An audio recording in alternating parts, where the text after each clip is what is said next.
এই অসহ্য গরমে টিকে থাকা একেবারে দায় হয়ে গিয়ে দাঁড়িয়েছে। তাও একটু বারান্দায় গিয়ে উকিঝুঁকি মারি যদি একটু বাতাসের দেখা পাই। বাতাসের দেখা তো পেলাম না, তাই ফ্রিতে এসির বাতাস, সেই সাথে হচ্ছে মজার মজার খাবার খেতে চলে গিয়েছিলাম তনিয়াপুর দোকানে লাইভ করতে।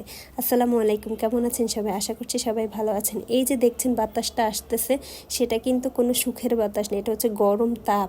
বাতাসের সাথে সাথে তীব্র রোদ, মানে বিছানায় বসা যায় না, রোদের কারণে এত পরিমাণে রোদ থাকে এবং এত গরম। জানি না যে এই গরম কবে কমবে।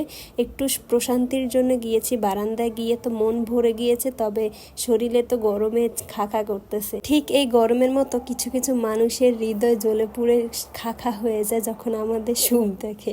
মানে হচ্ছে কিছু কিছু মানুষ আমাদের জীবনে আছে যারা আমাদের জন্য অনেক টেনশন করে, অনেক চিন্তা করে, মানে আমাদের টেনশনে তাদেরই রাতের ঘুম হয় না।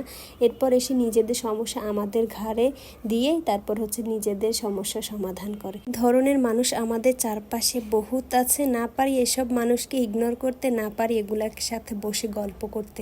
সব থেকে বেশি মজা লাগে কখন জানেন? যখন আপনার সামনেই বসে আপনার জন্য টেনশন করবে, আহারে এই চিন্তা ওই চিন্তা, মানে আপনার জন্য দুঃখ প্রকাশ করতে করতে তাদের গলা শুকিয়ে যায়।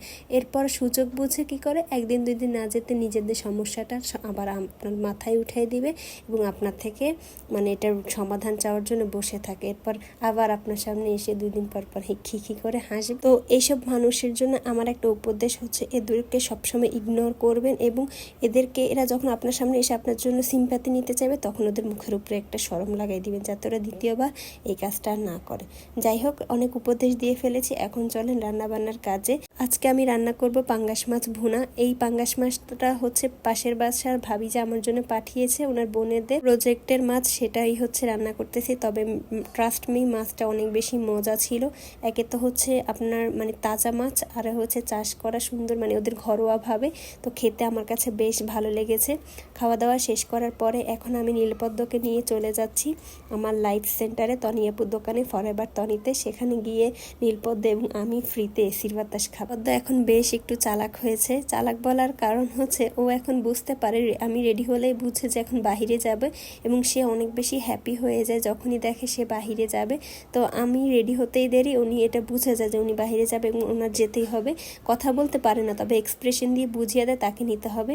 এখন সে হচ্ছে আমার পথের সঙ্গী, আমার সাথে সুন্দর করে হচ্ছে সে সিটে বসে বসে করে কাজে যাচ্ছে। বেচারি প্রতিদিন আমাকে একটু গাইড করে নিয়ে যায়, আমাকে একটু দেখে শুনে রাখে, তো তাকে তো একটা সিট ডিজার্ভ করে, সে সিট তো দিতেই হয়। তারপর আমরা মার্কেটে চলে আসি, আসার পর শপে যাই। আসার পর শপে তেমন কোনো একটা ভিড় ছিল না, জন্য আমি এসে হচ্ছে লাইভের জন্য রেডি হয়ে যাই। সেদিন আমি খুব সুন্দর এই কোর্স সেটটা পরেছি, এটা দেখতে যেমন সুন্দর, পরে অনেক বেশি আরাম।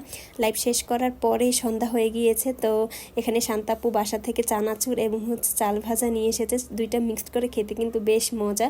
তো আমি হচ্ছে আপুর সাথে ট্রাই করলাম। সেই সাথে এদিকে টুম্পা আপু আবার আম ভর্তা বানাবে, সেজন্য আম প্রিপারেশন করে কেটে নিচ্ছে। এই আমের ভর্তার একটা মজার কাহিনী হচ্ছে কি, সেদিন আমরা প্রায় 10-20 বারের মতো এই আম বের করেছি।